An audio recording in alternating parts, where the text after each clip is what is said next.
야. Happy birthday to You you. need this one.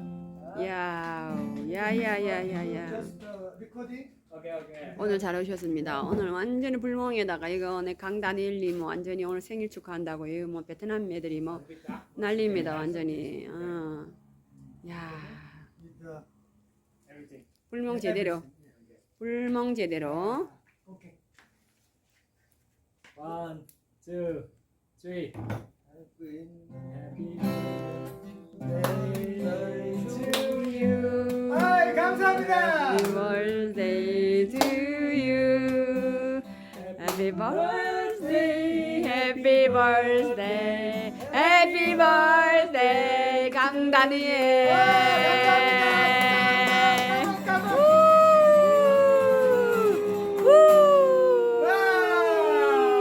Okay, really nice. Happy birthday to you. 축하드려요. 까만.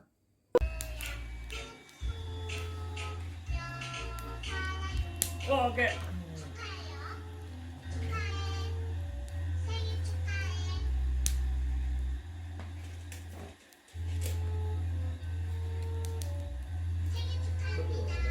생일 축하합니다.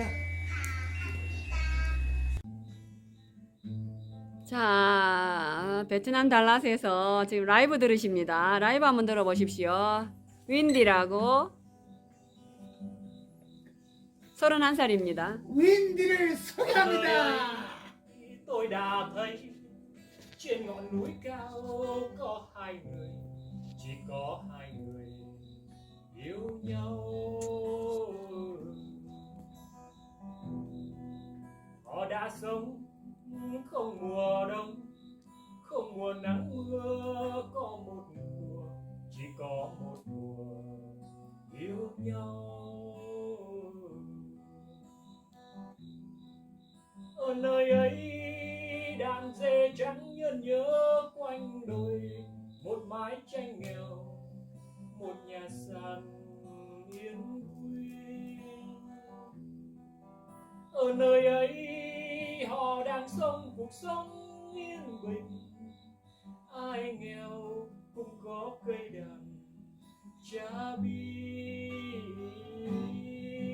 Khi rung lên vài sợi dây đàn đã đong đầy, một người giấc lây.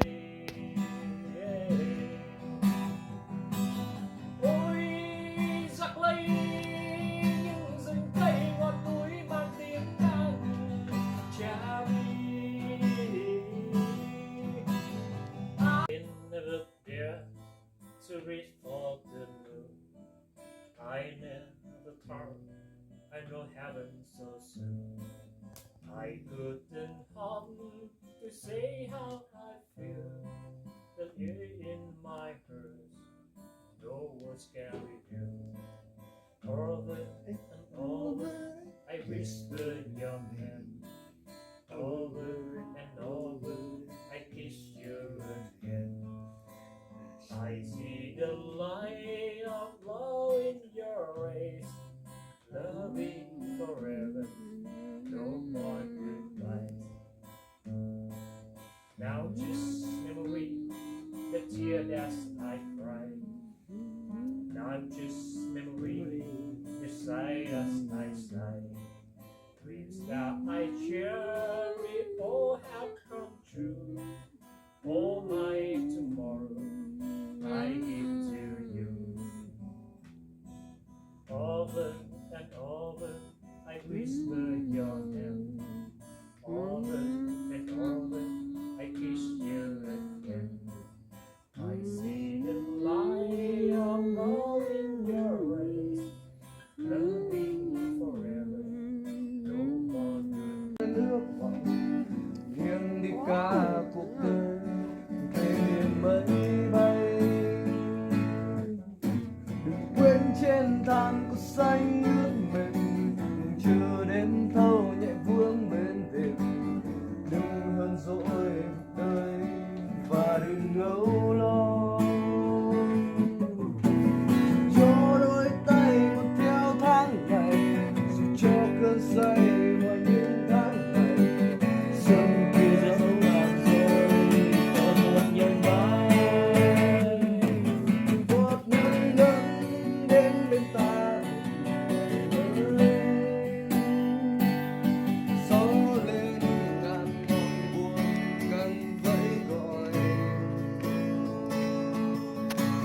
gian đây sau nơi những khát vọng mồ côi là ngắm ánh dương đang ngập về chẳng muốn nơi và ta sẽ đi về cuối chân trời những cánh chim sao hồng mang dấu vết giữa những tàu trời và ta sẽ giữ ngọn lửa đang cháy nơi tim này hơi ấm dần tan cho đêm dần tan cuộc dòng chơi đừng quên trên đám cỏ xanh ướt mềm đừng chờ đến câu nhẹ vươn bên thềm đừng hờn dỗi cuộc đời và đừng âu lo dù cho đôi tay một theo tháng ngày dù cho cơn say hoa những tháng ngày xuân kia dẫu tàn rồi còn một ngày mai